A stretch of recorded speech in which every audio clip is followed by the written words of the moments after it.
Bismillahirrahmanirrahim. Assalamualaikum warahmatullahi wabarakatuh. Hari ini saya Sehat Ihsan Sadikin, host untuk program Habasuluk Pasca Sarjana UIN Araniri Banda Aceh. Hari ini kita berbincang-bincang dengan dua orang profesor yang masih sangat muda, tapi punya prestasi yang luar biasa. Ada Profesor Eka Sri Mulyani. Assalamualaikum, Prof. Profesor Eka Sri Mulyani adalah Direktur Pasca Sarjana UIN Araniri Banda Aceh, dan ada Profesor Tis Zulfikar. Assalamualaikum, Prof. Beliau adalah Wakil Direktur Pasca Sarjana UIN Araniri Banda Aceh. Sahabat cendikia, hari ini kita akan berbincang-bincang tentang apa itu Pasca Sarjana, bagaimana Pasca itu lahir, dan apa rencana-rencana ke depan program Pasca Sarjana dengan dua pimpinan Pasca Sarjana hari ini. Baik, yang pertama ini, Prof. Kira-kira bagaimana latar belakang lahirnya Pasca Sarjana UIN Araniri? Oke, terima kasih Pak Dr. Sehat Ihsan Sadikin yang menjadi host, dan karena tadi beliau perkenalkan kami, ya saya juga harus bahwa Pak Dr. Sehat Ihsan Sadikin ini adalah Sekretaris Prodi S3 Pendidikan Agama Islam di Pasca Sarjana UIN Araniri. Kalau ditanya sejarah, secara resmi Pasca mulai beroperasi di UIN Araniri, saat itu YIN Araniri, pada tahun 1988.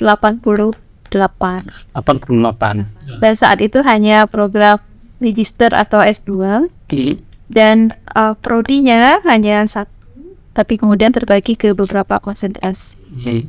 Terus pada tahun 2002 ya, sudah mulai dibuka untuk program doktor. 2002 baru ada doktor ya, berarti setelah 12 tahun ya.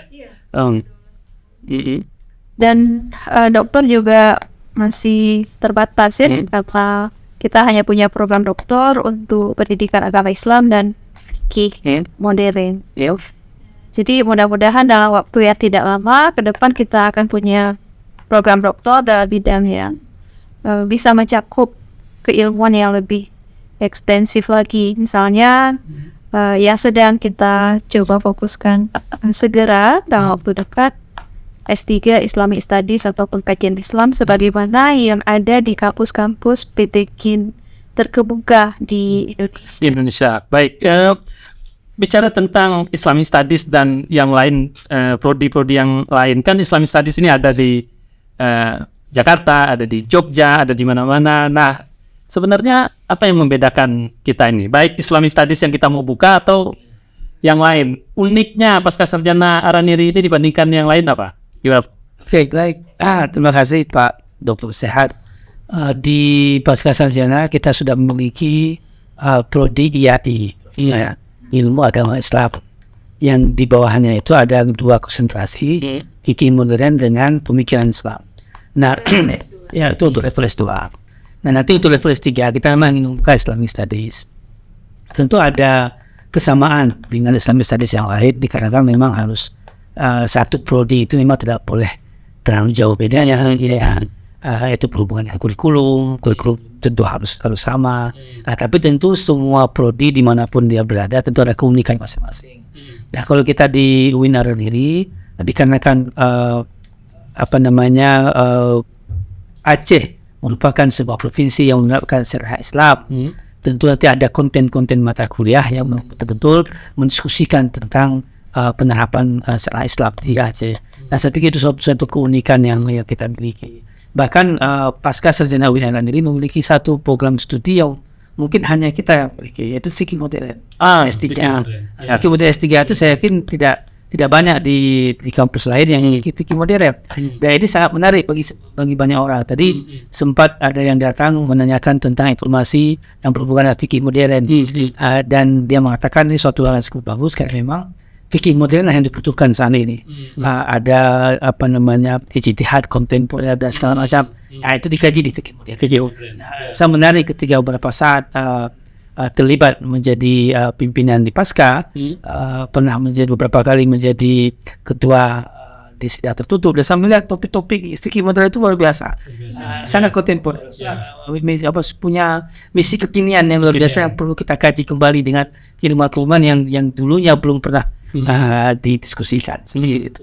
Jadi langsung bicara antara hukum Islam dengan fenomena-fenomena yang ada saat ini ya. Saat ini jadi membahas sesuatu yang mungkin kitab-kitab klasik belum sampai ke situ karena pada saat itu belum ada fenomena seperti tentang itu. TikTok misalnya. TikTok. Ini kan menjadi menarik gitu. Iya. Itu saya melihat dulu sebelum betul-betul melihat ke dalam apa itu fikih modern, saya merasa fikih modern ini kok biasa-biasa saja. Tapi keunikan itu yang perlu kita pertahankan, dan Islamic Studies nanti juga akan memberikan keunikan-keunikan yang seperti itu. Diskusikan hal-hal yang baru tentang syariat Islam, penerapan syariat Islam yang memang hanya Aceh mungkin saat ini yang secara formal, legal formal menerapkan syariat Islam. Ya. Oke, ya bicara tentang keinginan kita untuk mendiskusi hal-hal yang baru itu kan terkait dengan sumber daya manusia. Nah, Prof, gimana Prof? Apakah pasca sarjana UIN Araniri memiliki kapasitas itu, memiliki sumber daya yang cukup untuk mendapatkan target-target itu? Gimana? Ya. Mungkin saya kembali sedikit kepada sejarah. Ketika pasca sarjana diizinkan dibuka di sini, sebenarnya memang ada penekanan pada aspek ya. Disebutkan tadi aspek tasdidi, aspek pembaharuan. Makanya kemudian nama fikih modern itu kan tidak begitu lazim ya. Biasanya Islam penabalan kata-kata modern, karena waktu itu dengan kenyataan bahwa sudah banyak prodi-prodi serupa di tempat lain, terus apa beda di sini. Jadi penekanan pada aspek tasdidi itu yang boleh dikatakan sebagai sebuah kekhasan. Tapi kekhasan lain, saya pikir selain yang sudah disebutkan oleh Pak Wadir, juga bahwa ada heritage manuskrip karya-karya pengetahuan dari para pakar dan ulama yang luar biasa yang ada di sini, yang itu juga barangkali bisa menjadi sebuah ciri khas dari kajian-kajian keislaman di pasca sarjana UIN Araniri. Karena dari sisi kepakaran, seperti pertanyaan Pak Dr. Syekh Ihsan, kita punya pakar-pakar yang cukup mumpuni dalam bidang keilmuan terkait ya. Katakanlah kalau berbicara fikih, ada Profesor Al-Yasa misalnya, ada Prof. Sarinsel, ada Prof. Rusdi, dulu juga ada almarhum Prof. Hamid Saru, dan masih banyak juga yang muda-muda sekarang dengan dinamika kajian yang luar biasa, berorientasi kekinian, menjawab persoalan-persoalan hukum Islam dalam konteks yang aktual. Kita punya itu semua. Jadi alumninya juga tidak hanya dari dalam negeri, tapi juga dari luar negeri. Tidak hanya dari Barat, tetapi juga dari negara-negara Arab. Jadi relatif proporsional menurut saya, dan dinamika riset-riset mereka juga terus berkembang. Mungkin sebagai tambahan ya, kita juga dalam waktu dekat barangkali akan memiliki konsentrasi-konsentrasi yang lebih spesifik ya. Karena harapannya bahwa itu akan membuat mahasiswa dari sejak awal berpikir ingin mengkaji aspek apa gitu ya, semakin khusus dan dalam, kan itu yang sesuai dengan semangat pasca sarjana. Kalau yang umum itu mungkin sudah selesai di tingkat sarjana. Baik, itu menarik sekali kalau di pasca sarjana Araniri itu ada dari timur, ada dari barat. Itu artinya kita memiliki tradisi yang sangat kuat, tradisi yang berbasis katakanlah berbasis timur, dan tradisi yang terkenal dengan bacaan yang sangat mendalam terhadap literasi, dan manuskrip dari katakanlah dari barat yang terkenal dengan metodologi ya, dengan metodologi. Nah, kalau ini kekuatan kita katakanlah, riset-riset seperti apa yang sebenarnya dikembangkan di pasca sarjana? Prof Jul mungkin bisa menjelaskan. Baik. Itu pertanyaan menarik sebenarnya. Bicara metodologi yang katanya memang teman-teman jurusan barat lebih punya kekuatan tapi dari segi inti keilmuan substansi mungkin teman-teman dari tengah atau teman-teman yang lulusan kita lah, yang mungkin kajiannya lebih bagus. Nah, saya pikir untuk mengawinkan dan tanda kutip mengintegrasikan kedua pemahaman keilmuan ini, nah kita mungkin di pasca kita juga menganjurkan, menghimbau kepada prodi untuk menyusun tim pembimbingan itu mungkin dicampur. Misalnya promotor 1 dari punya background ini, promotor 2 background ini, sehingga kajian mereka itu betul-betul kuat. Ya. Jadi tidak, karena semua kita ni punya egoisme keilmuan masing-masing. Ketika itu digabung menjadi satu. Nah, saya pikir kita dari segi lulusan barat mungkin kuat di bidang metodologi sehingga bisa kita kaitkan dengan sesuatu yang berhubungan dengan keilmuan. Jadi kalau di fikih modern menarik kalau bisa diintegrasikan pembimbing dari Timur Tengah, pembimbing dari tamatan Eropa, Amerika atau Australia, sehingga mereka bisa berkontribusi dengan baik. Nah, sehingga kajian-kajian yang diangkat pun sangat kontemporer dan betul-betul menjadi kekinian yang bisa didiskusikan secara hangat. Melalui tradisi yang kuat, metodologi yang betul, tapi juga bacaan yang dalam. Ditambah dengan kata Prof tadi, kekuatan kita juga di manuskrip di Aceh, terus itu menghasilkan riset yang sangat bagus kita harapkan. Baik, yang terakhir ini pertanyaan yang mungkin sangat ditunggu-tunggu oleh insan cendekia ini ya. Kira-kira apa sih manfaatnya kuliah di sini? Maksud saya katakanlah lulus S2 di sini terus ngapain? Nah, apa ruang-ruang kerja yang mungkin terbuka? Karena saya lihat itu sebuah tantangan baru juga. Gimana? Oke. Mungkin kita harus menyadari ya bahwa pasca sarjana UIN Araniri ada waktu Aceh nggak bitikin yang paling lengkap dari sisi bidang keahlian yang ditawarkan, bidang keilmuan yang diajarkan dengan 9 prodi. Ya, mungkin saya coba berikan beberapa nama-nama ya. Misalnya katakanlah hukum keluarga. Ini kan salah satu bidang keilmuan yang sangat dibutuhkan hari ini. Ya. Dengan tingkat perceraian yang sangat tinggi, ya. Solusi dan kajian-kajian untuk mengantisipasi, memitigasi dampak-dampak ya terjadi itu kan sangat terpercaya. Ya. Dan jadi itu contoh. Nah, kemudian bicara pendidikan agama Islam banyak sekali fenomena bullying di sekolah boarding yang itu adalah sekolah-sekolah berbasis keislaman terkadang semacam pesantren dan sebagainya. Nah, kalau misalnya kita bicara pekerjaan ya barangkali kalau sarjana itu yang utama gitu ya. Tapi kita juga melihat bahwa sebenarnya mahasiswa pasca sarjana itu sebagian sudah bekerja. Jadi perlu refreshing secara keilmuan, kemudian perlu mengupdate pengetahuan dengan perkembangan kekinian dan bidang yang terkait, perlu memaknai fenomena-fenomena yang aktual yang terjadi dalam bidang. Jadi sehingga kalaupun katakanlah ya tidak bisa menjamin pekerjaan, tetapi dari sisi yang lain pasti akan menambah kepakaran. Ya. Ya kan? Karena kan di sini kita tidak menjanjikan tamat pasca sarjana langsung jadi ini ya. Ya. Karena pada pasca sarjana itu kan pendalaman secara keilmuan. Itu kalau orangnya itu lebih ke scholar sebenarnya ya. Ya, jadi lebih kepada memang orang-orang yang nanti akan memperdalam pengetahuan, keilmuan dan membaginya. Iya. Oke. Kalau Prof Job ada yang kira-kira ditawarkan? Mungkin seide dengan Prof Eka, kita melihat kalau komposisi dari mahasiswa pasca sarjana memang kebanyakan sudah bekerja, apalagi yang S3.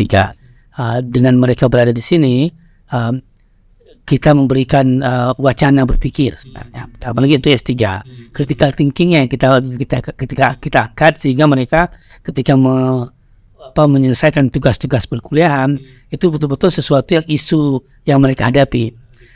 Contoh, kalau saya mengajar manajemen sumber daya manusia atau manajemen sumber daya pendidikan misalnya, dan tugas-tugas yang saya berikan ada tugas-tugas yang meminta mereka untuk merefleksikan apa yang mereka hadapi di kantor mereka, di sekolah mereka, dan dengan keilmuan itu apa yang bisa mereka tawarkan untuk menyelesaikan itu. Nah, saya pikir seperti Prof.